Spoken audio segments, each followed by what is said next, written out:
कल देख रहे थे जेसीबी मशीन, यह पूरी तरह मजाक है।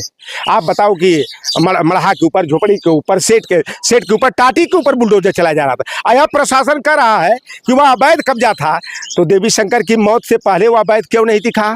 जी, मुख्य रूप से ग्राम समाज की जमीन है, उस जमीन पर कुछ अस्थायी झोपड़े रखकर इसको बाधित किया गया था। तो उत्तर प्रदेश में कानून व्यवस्था ध्वस्त है, अपराधी मस्त है, माफिया जो है खुले तौर पर जो है अपराध को बढ़ावा देने का, लूटपाट करने का काम कर रहे हैं। और कहीं कहीं तो देखिए गलत है, आप खुद जान रहे, कोई भी हिंदू होगा, जब हमारे धर्म की यह व्यवस्था बनाई गई सनातन परंपरा में कि सूर्यास्त के बाद किसी का अंतिम संस्कार नहीं किया जाता, तो हाथरस की कन्या के बाद इतना छीछा लेदर होने के बाद देवी शंकर की फिर रात में क्यों अंतिम संस्कार कराया गया? यह हमारे धर्म का अपमान किया गया है, हिंदू धर्म को तमाचा मारने का काम किया गया है। और कहीं न कहीं राजपास न हो जाए उस पर पर्दा डालने का भी प्रयास किया गया है। और कि संविधान लागू होने के बाद जो है कि इस तरह से सामंतवाद को बढ़ावा दिया जा रहा है, जातिवाद की चरम सीमा को पार किया जा रहा है। प्रशासन भी कभी कभी मजबूर हो जाता है, जो चाहता है वो नहीं कर पाता, क्योंकि जो नेता हैं, एमपी हैं, एमएलए हैं, सांसद हैं, मंत्री हैं, उनके इशारे पर इनको चलने के लिए जो है कि मजबूर होना पड़ता है। और कल की स्थिति देखने के बाद ये साफ हुआ कि भारतीय जनता पार्टी के दबाव में पूरी तरह प्रशासन जो है कि मामले का लीपापोती करने का और असली मुद्दे को जो है दफना ठाकुर होने गेहूं का बोझ ढोने से मना करता है, पीट कर अधमरा कर दिया जाता है, गेहूं के बोझ में बांध करके आग लगा कर जलाकर मार दिया जाता है, हिंदुत्व के दुहाई दी जाती है। पोस्टमार्टम के बाद रात में जैसे हाथरस की बेटी को रात में तेल और पेट्रोल डाल करके अंतिम संस्कार किया गया था, हिंदू धर्म का मजाक है, सनातन परंपरा का अपमान है। उसी तरह से देवी शंकर की भी रात में सूर्यास्त के बाद हमारे हिंदू गांव के दलित हत्याकांड के बाद आज समाजवादी पार्टी के प्रवक्ता लोटन राम निषाद जी पहुंचे हुए हैं। क्या कहेंगे, जो हत्या हुई है दलित की, उस मामले में अपने परिवार से बातचीत की है, क्या बताया लोगों ने? देखिए, पहली बात, जो बाबा साहब भीमराव अंबेडकर के जयंती के पूर्व संध्या पर एक दलित वर्ग के देवी शंकर की हत्या इस नाते कर दी जाती है कि वह बंधुआ मजदूरी करने से, गेहूं का बोझ ढोने से मना कर देता है। और जो भी उस तस्वीर को देखा, चाहे किसी भी जाति धर्म वर्ग संप्रदाय का व्यक्ति हो, बहुत आहत हुआ, मर्माहत हुआ कि संविधान लागू होने के बाद जो है कि इस तरह से सामंतवाद को बढ़ावा दिया जा रहा है, जातिवाद की चरम सीमा को पार किया जा रहा है।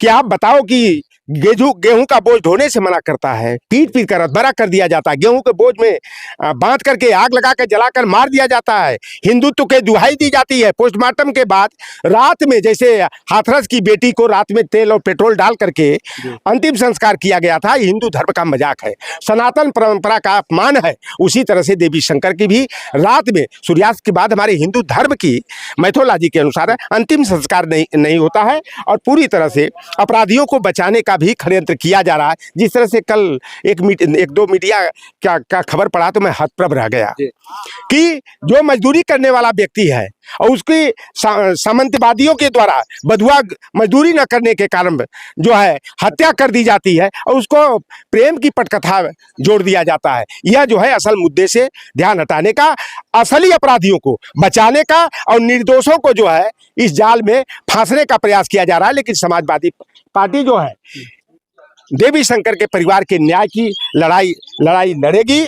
और मैं उत्तर प्रदेश की सरकार से यह मांग करता हूं कि SC/ST एक्ट के तहत जो परिवार पीड़ित पक्ष को आर्थिक मदद की व्यवस्था राष्ट्रीय अनुसूचित जाति जनजाति आयोग के माध्यम से की गई है, इस परिवार को मिलना चाहिए। उनके माता पिता बुजुर्ग हैं, उस परिवार को मिलना चाहिए और जमीन का पट्टा उस परिवार को। आप बता रहे हैं कि प्रशासन ने इनके बच्चे का दाह संस्कार नहीं करने दिया, तो क्या मानते हैं प्रशासनिक कार्रवाई से संतुष्ट हैं? देखिए, गलत है, आप खुद जान रहे, कोई भी हिंदू होगा, जब हमारे धर्म की यह व्यवस्था बनाई गई सनातन परंपरा में कि सूर्यास्त के बाद किसी का अंतिम संस्कार नहीं किया जाता, तो हाथरस की कन्या के बाद इतना छीछा लेदर होने के बाद देवी शंकर की फिर रात में क्यों अंतिम संस्कार कराया गया? यह हमारे धर्म का अपमान किया गया है, हिंदू धर्म को तमाचा मारने का काम किया गया है। और कहीं न कहीं राजपास न हो जाए उस पर पर्दा डालने का भी प्रयास किया गया है। और हम लोग दिलीप सिंह जो अपराधी है उसका, और जो लोग उस मामले में संलिप्त रहे, और जो बुलडोजर कल देख रहे थे, जेसीबी मशीन, यह पूरी तरह मजाक है। आप बताओ कि मड़हा के ऊपर, झोपड़ी के ऊपर, सेट के ऊपर, टाटी के ऊपर बुलडोजर चला जा रहा था। यह प्रशासन कह रहा है कि वह अवैध कब्जा था, तो देवी शंकर की मौत से पहले वह अवैध क्यों नहीं दिखा? जिला प्रशासन और तहसील प्रशासन कहाँ सोया हुआ था? यह केवल जो है ध्यान असल मुद्दे से हटाने के लिए, क्योंकि अंतर्राष्ट्रीय पटल पर आप जैसे साथी हैं कि सच की घटना को जो है जनता तक पहुंचाने का काम करते हैं, और मैं आप जैसे भाइयों का जो निष्पक्ष पत्रकारिता करते हैं, मैं धन्यवाद देता हूं। देखा जाता है कि कहीं पे भी इस तरह की घटना होती है, प्रशासन का बुलडोजर उसके बाद ही चलता है। हाँ, तब अवैध दिखाई देता है, गलत तरीके से दिखाई देता है कि तालाब पाट के बना लिया, ये दिया। ये केवल जो है ना, ये मुद्दे जो रहते हैं उसको भटकाने के लिए, उस पर पर्दा डालने के लिए इस तरह का प्रयास किया जाता है। प्रशासन बचाव कर रहा है हत्या आरोपियों का। आप देखो प्रशासन क्या करेगा, प्रशासन भी कभी कभी मजबूर हो जाता है, जो चाहता है वो नहीं कर पाता, क्योंकि जो नेता हैं, एमपी हैं, एमएलए हैं, सांसद हैं, मंत्री हैं, उनके इशारे पर इनको चलने के लिए जो है कि मजबूर होना पड़ता है। और कल की स्थिति देखने के बाद ये साफ हुआ कि भारतीय जनता पार्टी के दबाव में पूरी तरह प्रशासन जो है कि मामले का लिपापोती करने का और असली मुद्दे को जो है दफना। ठाकुर होने के नाते योगी सरकार बचा रही है अपराधियों को। अच्छा, आप देख लो, शिवधनी निषाद की हत्या किसने किया था? ठाकुरों ने किया। कल चार्जशीट जारी हुई, 4 लोगों को बचा दिया गया। आप तो दिन दहाड़े हत्या कर दी गई, घर में आग लगा दिया गया, 4 लोगों को बरी कर दिया गया। आप देख लो, बस्ती के दुबौली में एक ब्राह्मण, आशीष उपाध्याय शायद नाम रहा, उस लड़का पुलिस कस्टडी में मरा।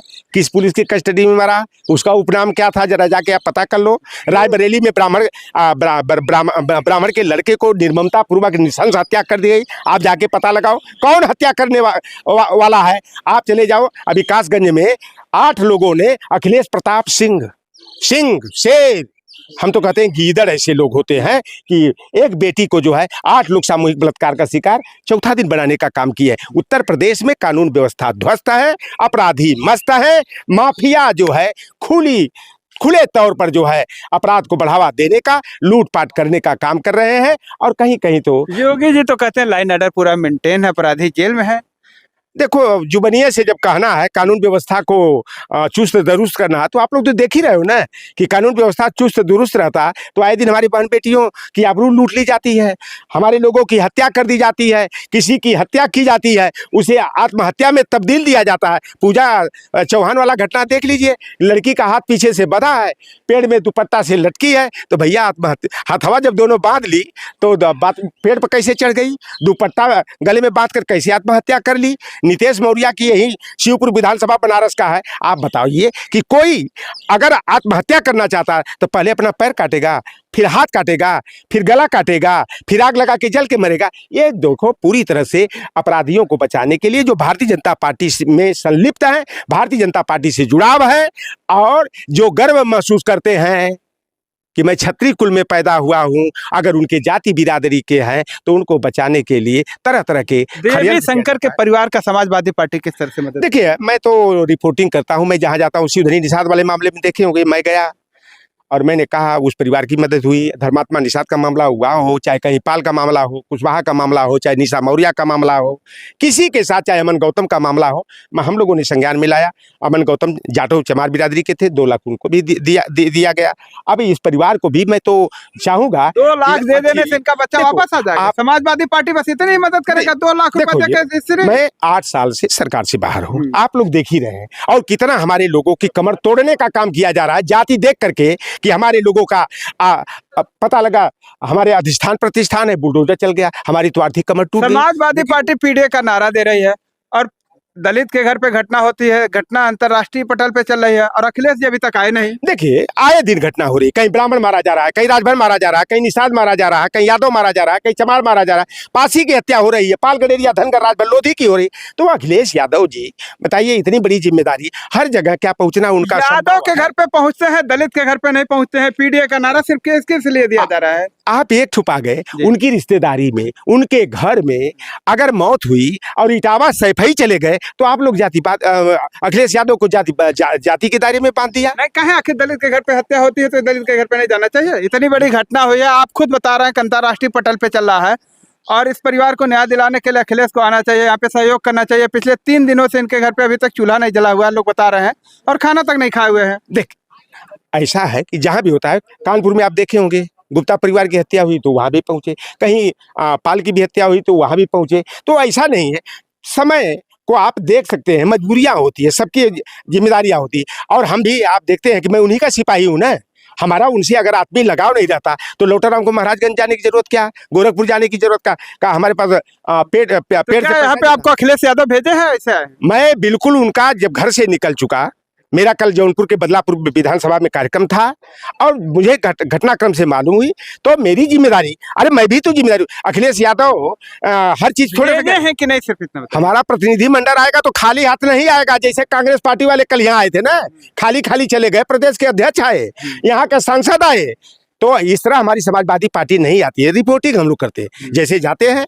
रिपोर्ट किए कि परिवार की ये स्थिति है, फिर सलाह होता है और जैसा वो उपयुक्त समझते हैं मदद करते हैं। परिवार को न्याय दिलाने के लिए समाजवादी पार्टी क्या हमारी करेगी? समाजवादी अधिवक्ता महासभा जो है फास्ट ट्रैक में इस मामले को ले जा करके हाई कोर्ट, जिला डिस्ट्रिक्ट मजिस्ट्रेट न्यायालय में हो, चाहे हाई कोर्ट में हो, उच्चतम न्यायालय में हो, न्याय की लड़ाई जो है कि हमारी पार्टी लड़ेगी। ठीक है, धन्यवाद। तो अभी आपने देखा कि हमारे साथ ये समाजवादी पार्टी के प्रवक्ता लोटन राम निषाद थे, जिन्होंने अपनी बात रखी है। इनकी बातें आप लोगों को कैसी लगी कमेंट करके बताइए। मिलते हैं नई जगह पे नई वीडियो के साथ, तब तक के लिए नमस्कार।